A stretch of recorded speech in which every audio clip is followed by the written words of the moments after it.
Hi guys, so welcome back here at DEC Engineering Tutorial. So ngayon, ituturo ko ito in conventional, then i-caltech natin after. Sige. So a triaxial test was conducted on a normally consolidated clay. The results were tabulated as follows. So yung mga normal stress, tsaka yung shear stress. So determine the angle of internal friction and the cohesion of soil. So bali dito, meron tayong tatlong sample. No? Yan.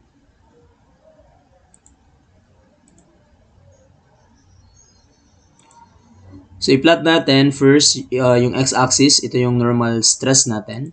Yung y-axis is our tau, the shear stress. So, kumbaga, yung tinatanong is ano daw yung angle of internal friction tsaka yung cohesion, yung C. So, sa first sample natin, yung normal stress niya is 56. Yung shear stress niya is 58.62, bali, yung vertical distance dito. So, ito yun. So, ito yung Mohr circle natin for the specimen number 1. For the second sample, yung normal stress niya is 111. Ito yun. Then, yung shear stress niya is 72. So, ito bale yun. Okay? So, ito bale yung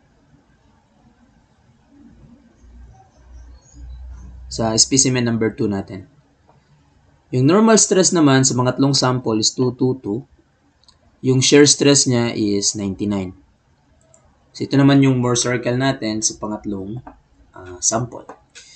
So, based dito sa data natin, so ito yung magiging Mohr circle niya. Ito yung magiging diagram niya.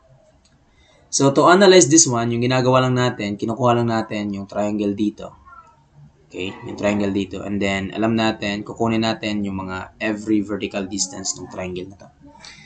So, since ito siya C, so C bale yung dito, no? C din yan. No? So, meaning, ito siya is 99 minus C. Ito naman, this will be 72 minus C. And ito is 58.62 minus C. So, since ito yan, itong line na to is naka-incline at angle phi with respect to horizontal. So, with respect to horizontal, angle phi din to. Tama na? So, we can consider the triangle and then we can use tangent function. No? So, yung tangent phi is equal to 58.62 minus C over yung 56, which is also equal sa 72 minus C over 111. No? Or you can simply use ratio and proportion. So, by ratio and proportion, so we have 58.62 minus C over 56 is equal to 72 minus C over 111. So, we can now calculate the value of C, which is 45 kPa. So, that's it. Huh? So, yan na yung sagot. For the angle of internal friction naman, so since available na yung value ng C natin, so pwede na natin makompute yung angle of phi. I can just double check that one. No?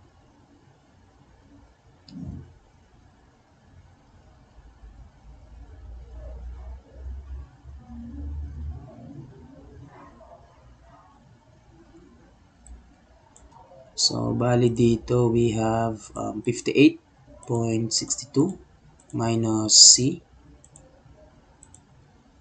Then 56. Alpha equal nung 72 minus 72 minus yung C. Then over 111.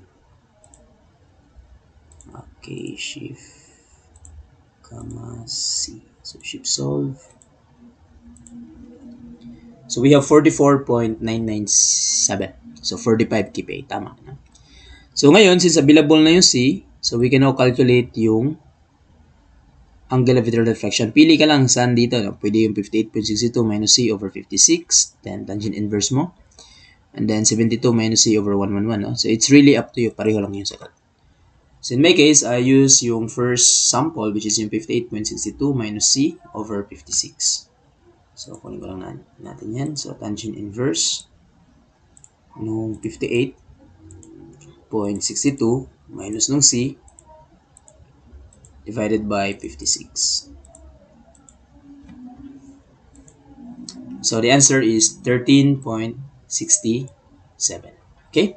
So I think that's it, na? So sa other video, i-caltech natin to, no? So there is also a better solution for this, very short and very easy to input sa calculator, no?